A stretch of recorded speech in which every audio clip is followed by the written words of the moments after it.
حضرت جریر رضی اللہ تعالی عنہ آپ فرماتے ہیں میں نے ابھی اسلام قبول نہیں کیا تھا، اسلام کی طرف جب میں مائل ہوا تو میں نے دیکھا اسلام بڑا اچھا مذہب ہے، تو میں آمنہ کے لال صلی اللہ تعالی علیہ وسلم کی بارگاہ میں حاضر ہوا، حاضر ہو کر میں نے اسلام قبول کیا تو سرکار نے فرمایا اے جریر اس بات پر بھی بیعت کر لو کہ تم کسی کو نقصان نہیں دو گے۔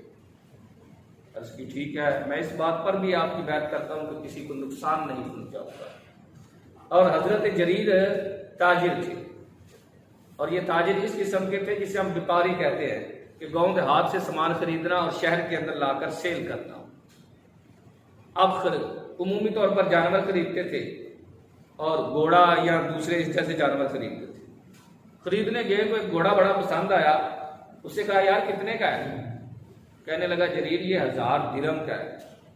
حضرت جریر نے کہا نہیں یار یہ 1500 درہم کا ہے۔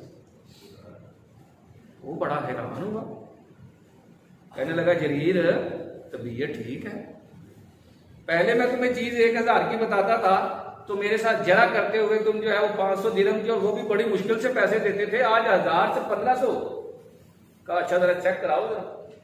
بیٹھے اس کے اوپر سواری کی، بڑا سونا چلا ہو جانور،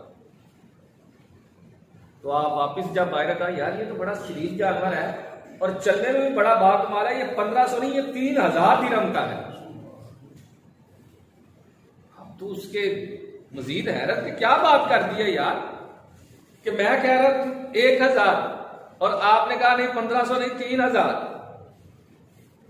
کہا جریر کیا بات ہے یار، خیر خیریت تو ہے نا، کیسی باتیں کر رہے ہو؟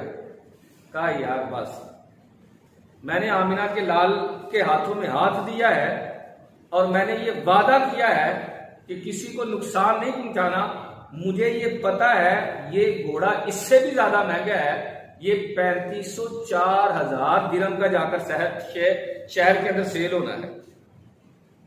اچھا، حضرت جریر نے پیسے دیے، سواری پر اس گھوڑے پر سوار ہوئے شہر کی طرف چلنے لگے، تو وہ جو جس سے خریدا تھا نا وہ بھی بھاگ کر آپ کے پیچھے بیٹھا، کہا تو کدھر چلا ہے؟ میں تو اپنے گھر جا رہا ہوں۔ کہا یار جریر جس نبی کے دامن کرم سے وابستہ ہو کر تیرے جیسا آدمی اتنا سیدھا ہو گیا ہے، میں بھی چاہتا ہوں اس نبی کے دامن کرم سے میں بھی جا کے وابستہ ہوں۔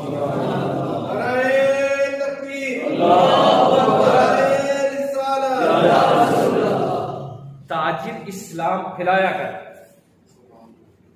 صحابہ کرام، یہ انڈونیشیا کا جو ملک ہے نا، یہ یہاں 2 صحابہ آ کر انہوں نے دکان شروع کی تھی، صرف دکان، اس کی برکت سے آج یہ پورے کا پورا ملک جو ہے وہ اسلامی ملک ہو گیا۔ تاجر اسلام پھیلانے کے اندر بڑا معاون اور مددگار تھا۔